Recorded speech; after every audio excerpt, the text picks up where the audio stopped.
Boa noite, meus amados irmãos e irmãs, que a paz do Senhor Jesus esteja com todos, amém? Estamos aqui dando início ao nosso culto de quarta-feira, culto de oração, hoje dia 14 de outubro de 2020.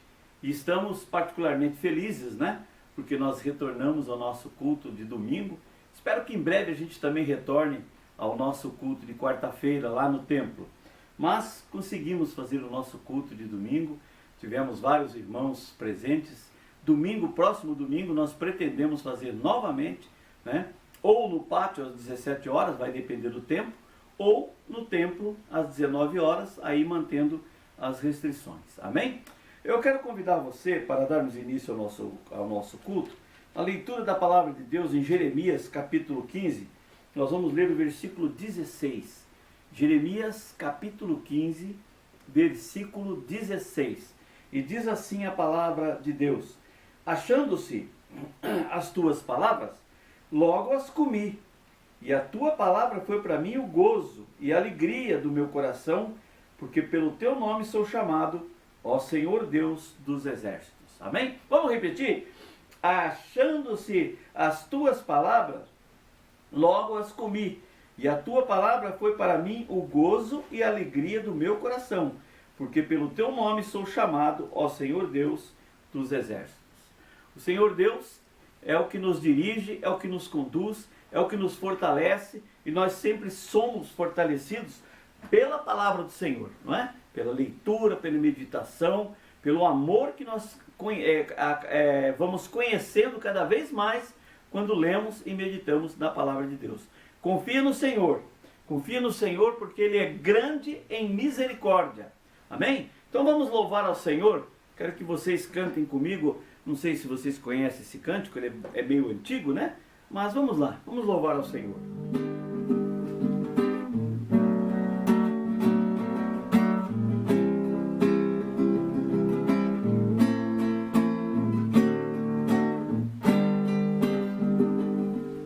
Senhor, eu sei que é teu este lugar, muitos querem te adorar, toma a tua direção.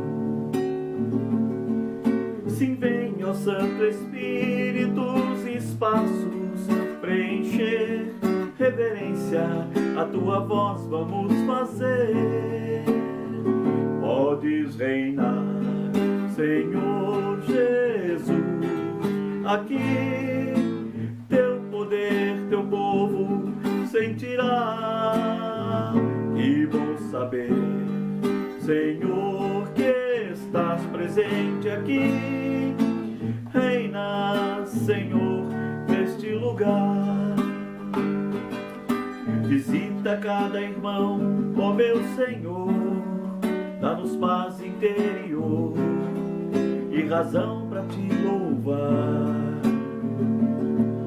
Desfaz toda a tristeza, as incertezas ou de sabor.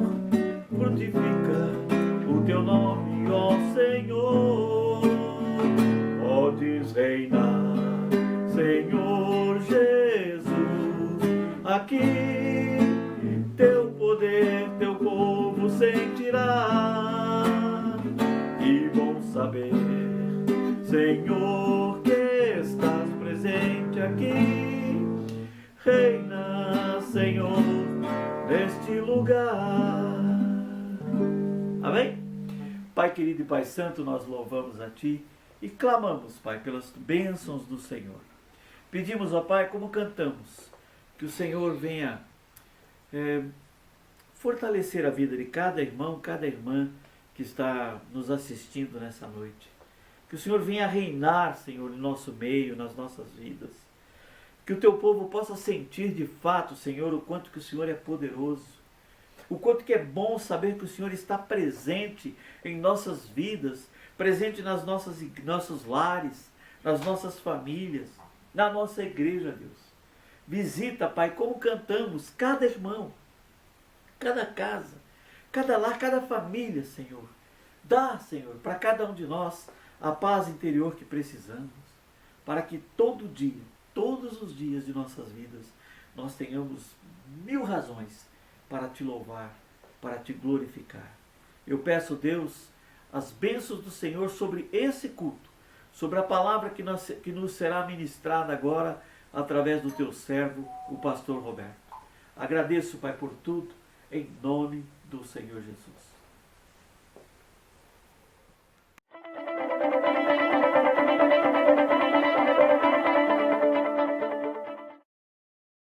Boa noite, queridos irmãos e amigos. Nós estamos iniciando mais uma vez um tempo juntos para estudarmos a segunda carta de Pedro.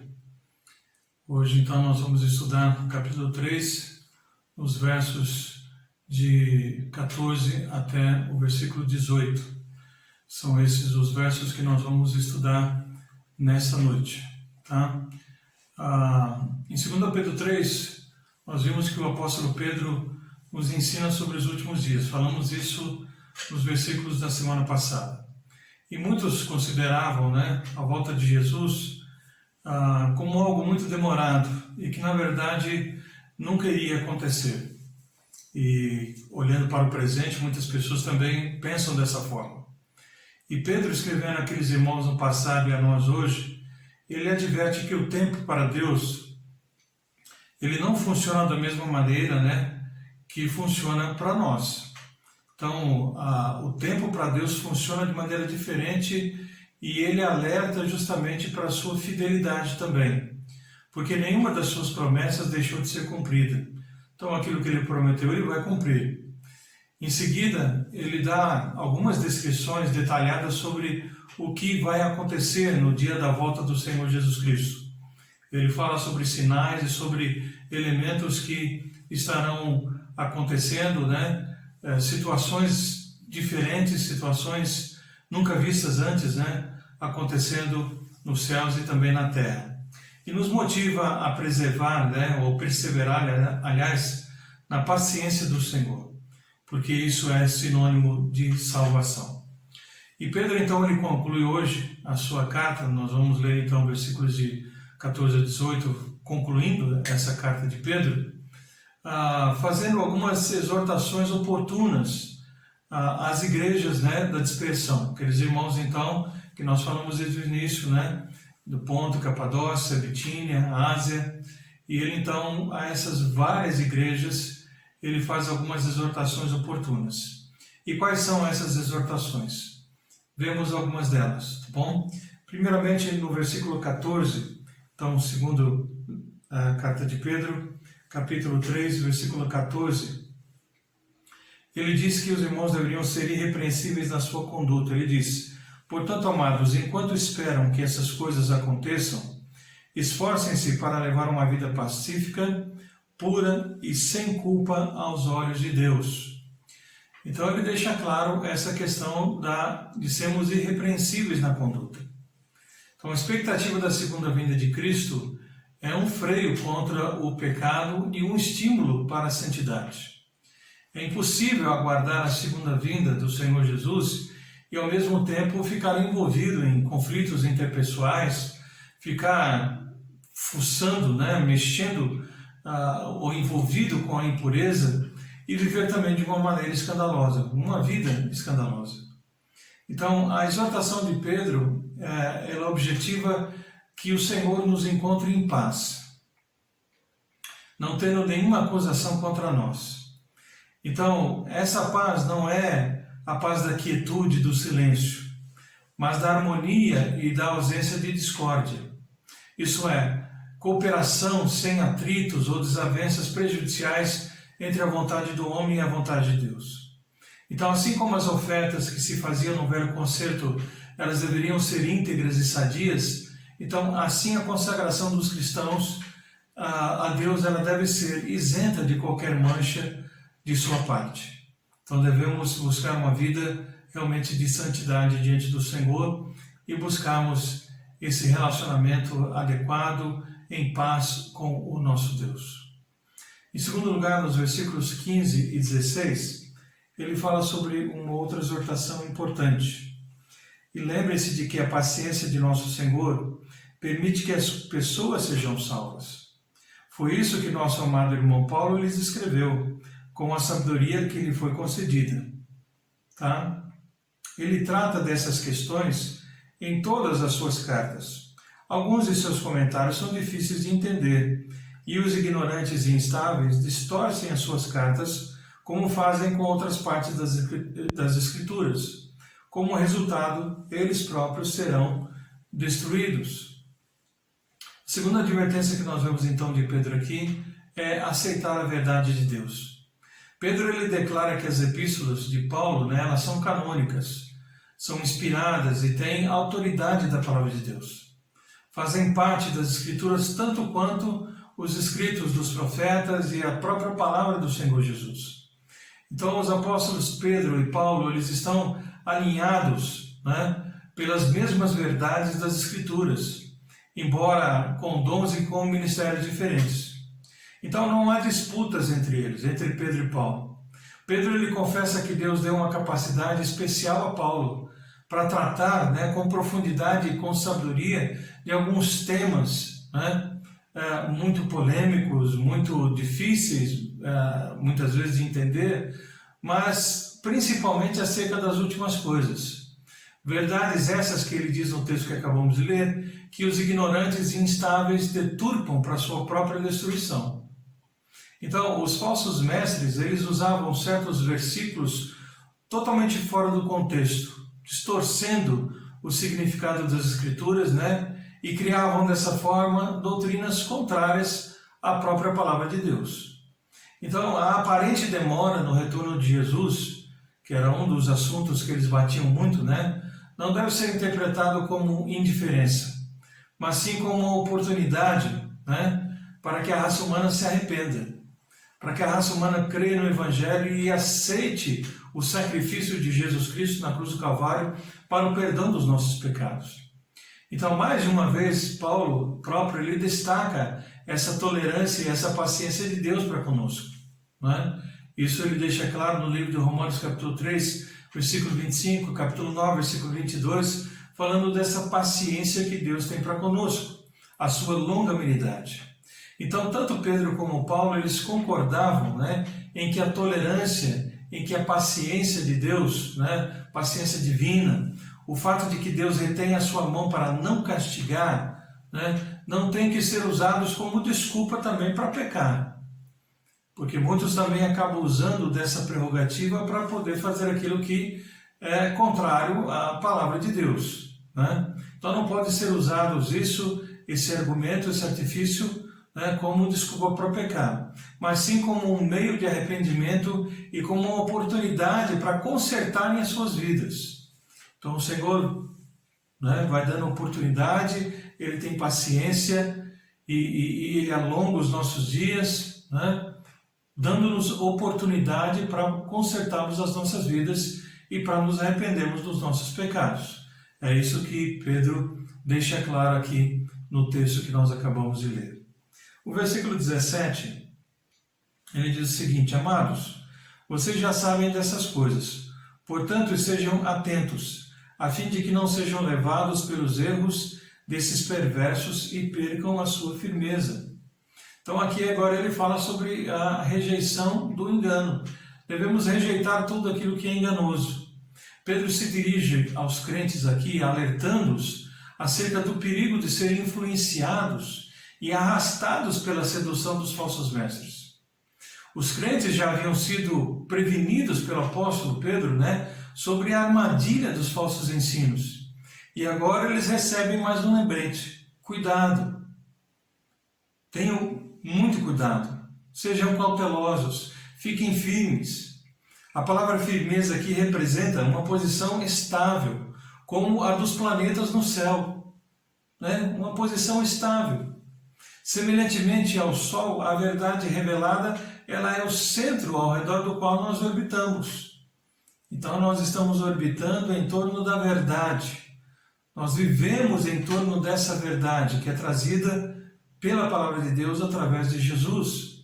Então é tragicamente possível que até mesmo os verdadeiros crentes eles sejam enganados e levados ao erro justamente por dar ouvidos aos falsos mestres. É possível que isso aconteça.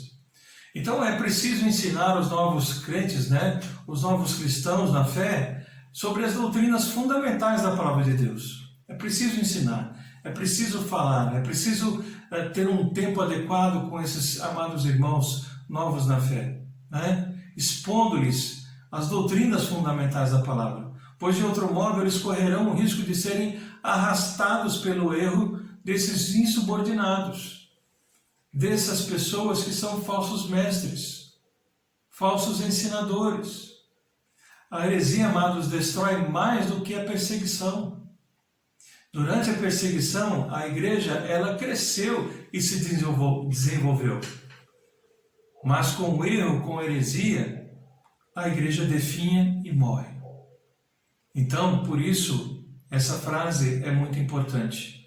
A heresia destrói mais do que a perseguição. Mas vemos também, no último versículo, né, ele dizendo que nós devemos então crescer no conhecimento e na graça do Senhor. Antes cresçam na graça e no conhecimento de nosso Senhor e Salvador Jesus Cristo. A Ele seja a glória, agora e para sempre. Amém. Em vez de dar atenção às heresias dos escarnecedores, os crentes eles são desafiados a se apegarem ainda mais à palavra de Deus. Quanto mais os crentes, quanto mais cada um de nós, né, nos alimentamos da palavra, mais crescemos na graça e no conhecimento do Senhor Jesus Cristo.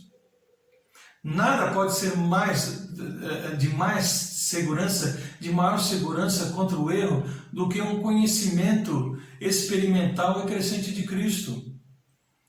Né? Um conhecimento experimental, de experiência com o Senhor, a sua própria experiência com Deus, o seu crescimento com a palavra do Senhor, o seu crescimento e envolvimento com a obra de Deus. Então, isso nos dá segurança. Isso nos dá condições de continuarmos firmes na presença de Deus e fazendo aquilo que é a sua vontade. Então, amados, o conhecimento de Cristo é a raiz e a graça, ela é o fruto. O conhecimento de Cristo é a raiz e a graça é o fruto. Não se trata apenas de conhecer um dogma, crenças, mas de conhecer uma pessoa. É sobre isso que nós pregamos. É sobre isso que nós falamos. Mais do que conhecer normas, regras, crenças, é conhecer a pessoa de Jesus. Porque o Senhor Jesus veio para ter essa intimidade, esse relacionamento conosco. Então não é só conhecimento a respeito de alguém, mas é intimidade com esse alguém. Não é só ter conhecimento a respeito de Jesus, mas é ter intimidade com Jesus. Ter esse relacionamento com Ele. Não se trata então de conhecer qualquer pessoa, mas a pessoa bendita de nosso Senhor e Salvador Jesus Cristo. Nós não estamos nos relacionando e conhecendo qualquer pessoa, nós estamos conhecendo o Rei do Universo, o Senhor dos Senhores, o Rei dos Reis, o Todo-Poderoso. Então há aqui justamente um equilíbrio fundamental: conhecimento e graça. É fundamental para nós. Conhecimento e graça. Se queremos desenvolver a nossa vida cristã, se queremos atingir maturidade espiritual, nós precisamos de conhecimento e graça. Mente e coração. Verdade e experiência. O conhecimento sem a graça é uma arma terrível e que pode ser usada contra nós. E a graça sem conhecimento pode ser extremamente superficial, que não nos dá profundidade, não nos dá raiz. Agora, quando combinados os dois, nós temos aí então uma ferramenta maravilhosa para edificar as vidas e para edificar a igreja do Senhor Jesus Cristo. Combinando conhecimento e graça. Separados, eles não têm valor. Mas juntos, combinados, eles então são uma ferramenta poderosa, uma ferramenta maravilhosa para edificar as vidas e a igreja do Senhor Jesus. Então devemos sempre manter o equilíbrio, amados, entre a adoração e o serviço, entre a fé e as obras. Mantendo sempre equilíbrio, ponderação, Então isso é extremamente importante. Antes, ele diz então, devemos crescer na graça e conhecimento do nosso Senhor Jesus Cristo. Precisamos de buscar essa vida conforme ele apresenta em todo esse segundo livro e no primeiro que também já estudamos, para entender que a nossa vida cristã precisa estar pautada na pessoa de Jesus Cristo, dirigida pelo Espírito Santo que habita em nós, e buscando sempre conhecimento e graça, adoração e serviço, fé e as nossas obras, dedicadas ao Senhor, dedicadas à exaltação do nome do Senhor, dedicadas ao reconhecimento de Jesus como o único e suficiente Salvador, como a única esperança dessa terra. Então isso é muito importante. E ele termina com essa doxologia, dizendo justamente no versículo 18, no seu final, que é justamente a glorificação aqui, ele diz, a ele seja a glória, agora e para sempre. Amém. A ele seja a glória, agora e para sempre. Amém. Jesus, amados, deve ser glorificado sempre. E a doxologia significa justamente isso, a glorificação do Senhor, a exaltação do nome do Senhor. Jesus, ele é o centro dessa carta de Pedro e de toda a Bíblia. Pedro, na primeira carta e na segunda carta, ele colocou Jesus como centro de tudo, o centro da vida, o centro do ensinamento, o centro da vida cristã. E não só na sua carta, mas em toda a palavra, Jesus é a centralidade, é a pessoa mais importante. É a boa nova de Deus para os homens. Então Jesus é o centro da história. Jesus, ele é o centro da eternidade. Ele é o centro de tudo. Sem ele, nada tem significado e importância. Dele, por meio dele e para ele, são todas as coisas. São todas as coisas. E nós já estudamos isso no livro de Efésios. Então a glória vem dele e a glória tem que retornar para ele. Ele deve ser glorificado agora e pelos séculos dos séculos, sem fim. A palavra de Deus nos diz que os anjos da eternidade, juntamente com o coro celestial dos salvos, estarão pela eternidade falando exatamente isso, glorificando ao Senhor. Santo, santo, santo é o Senhor dos exércitos. Estaremos pela eternidade exaltando o nome do Senhor, porque Ele merece toda a honra e toda a glória. Ele merece ser glorificado agora, na sua vida, na minha vida, e para todo sempre, pelos séculos dos séculos. Nesta vida e também na eternidade, porque Ele é o Deus Todo-Poderoso.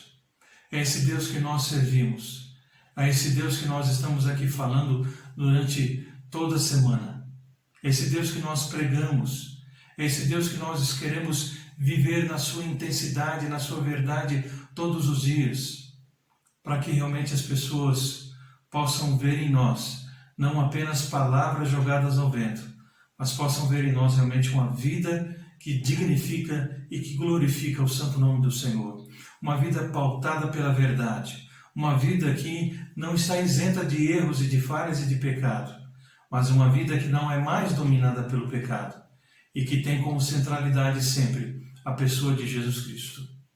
Então que nós possamos assim agir, meus amados irmãos e amigos que nos ouvem. Se você ainda não tem entregue a sua vida para Jesus, faça isso o mais rapidamente possível. Nós falamos no primeiro livro e também no segundo livro que a tônica, a ênfase principal aqui de Pedro é a volta do Senhor Jesus Cristo. Para os falsos ensinadores, para os falsos mestres, como lá no passado, isso nunca vai acontecer. Está demorando demais, já se passaram 2000 anos. Mas na verdade o que Deus tem é a misericórdia do ser humano. Na verdade Deus está prolongando, está sendo paciente e longânimo, porque Ele não quer que ninguém se perca, mas que todos cheguem ao arrependimento. E esse todos inclui você que está me ouvindo e que talvez ainda não recebeu Jesus como Senhor e Salvador da sua vida. Entregue a sua vida a Jesus enquanto você tem oportunidade, enquanto você tem vida, enquanto o Senhor tem paciência. Porque chegará um dia em que o mundo será julgado por Ele. E é o que nós estudamos nessa carta. E isso não é brincadeira, isso não é uma fábula, isso não é um conto de fadas. Isso é verdade. Vimos que como o Senhor disse que haveria o dilúvio e aconteceu, e as pessoas que não creram, todas elas morreram afogadas. O Senhor está dizendo que haverá um dia que essa terra será purificada pelo fogo. E nós cremos que Ele é verdadeiro e que Ele vai cumprir a sua promessa. E para aqueles que receberam Jesus como Senhor e Salvador, esse dia da volta de Jesus será um dia glorioso, um dia de exaltação. Mas para aqueles que rejeitam o Senhor agora, aqueles que rejeitam a sua mensagem, a sua palavra, será um dia de tristeza e de choro, um dia de lamentação, um dia de destruição. Então abra o seu coração e a sua mente o mais rapidamente possível. Entrega a tua vida ao Senhor, confia nele e Ele tudo fará. E nós estamos aqui à sua disposição para ajudá-lo no que for necessário, nesse caminhar da vida cristã a cada dia. Para aqueles que já estão nessa caminhada já há algum tempo, para aqueles que querem iniciar essa caminhada, estamos à sua disposição para juntos andarmos com Jesus. Que Deus possa nos abençoar. Vamos orar. Pai amado, nós te agradecemos pela tua palavra, que é tão preciosa aos nossos corações. Pedimos a tua bênção para as nossas vidas, para a vida de todos aqueles que nos ouvem e nos assistem, que a tua graça e a tua misericórdia possam, Deus, estar na vida de cada um desses queridos.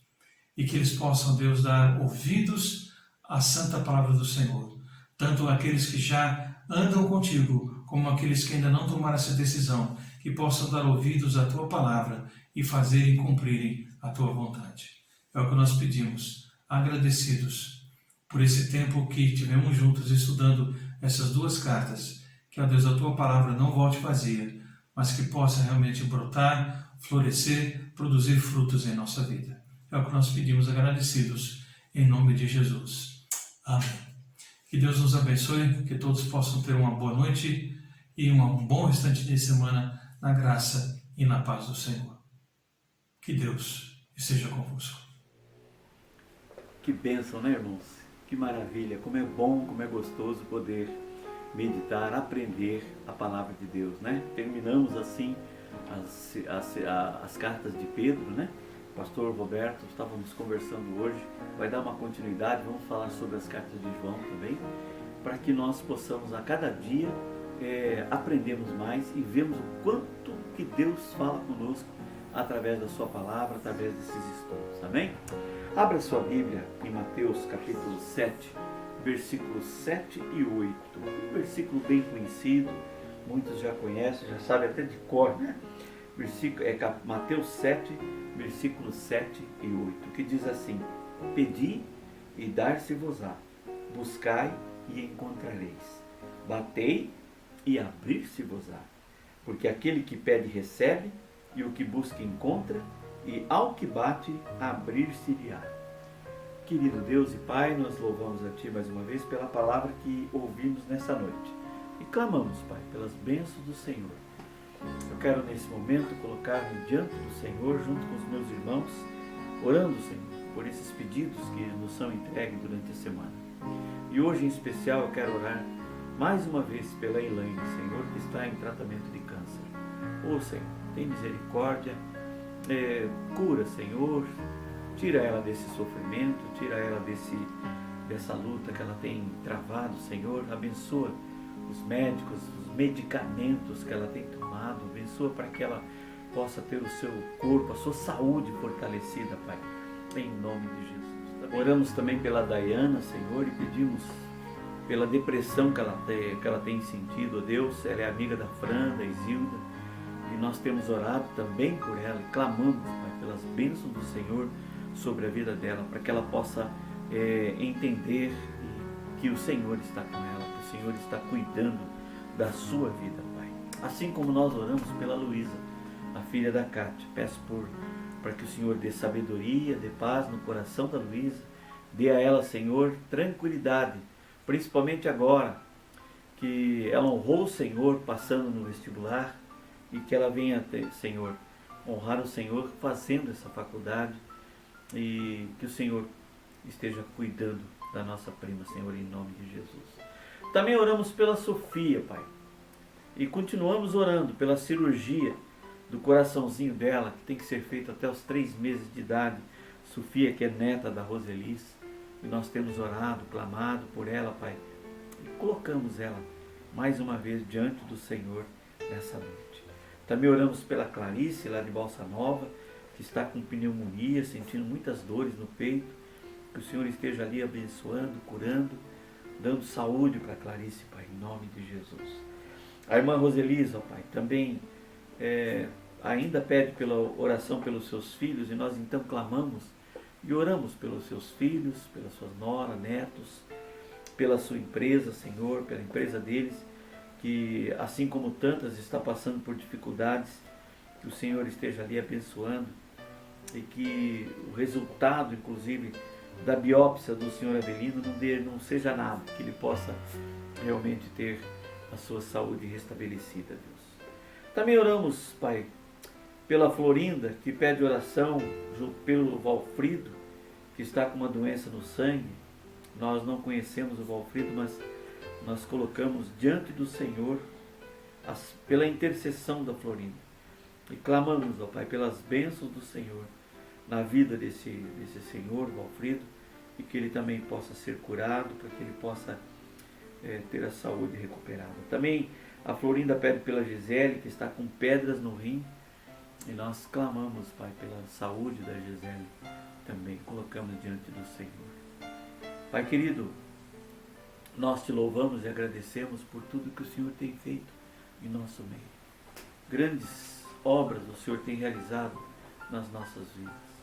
O Senhor tem livrado cada um de nós, Senhor, principalmente nessa época de Covid, de coronavírus, mas nós temos percebido o quanto que o Senhor tem cuidado da família da sua igreja, da sua família, dos teus filhos, da família da Igreja Batista Bíblica, tanto em Curitiba quanto em Balsa Nova, e de tantas igrejas, Pai, que têm honrado o Senhor, louvando, glorificando, prestando culto ao Senhor. Agradecemos a Ti porque nós pudemos voltar a prestar o nosso culto ao Senhor. Clamamos, ó Pai, para que os irmãos e irmãs possam sentir a segurança de estar na Tua casa novamente para Te louvar, ó Deus, em nome de Jesus. Deus, eu agradeço por tudo, em nome do Senhor Jesus. Amém.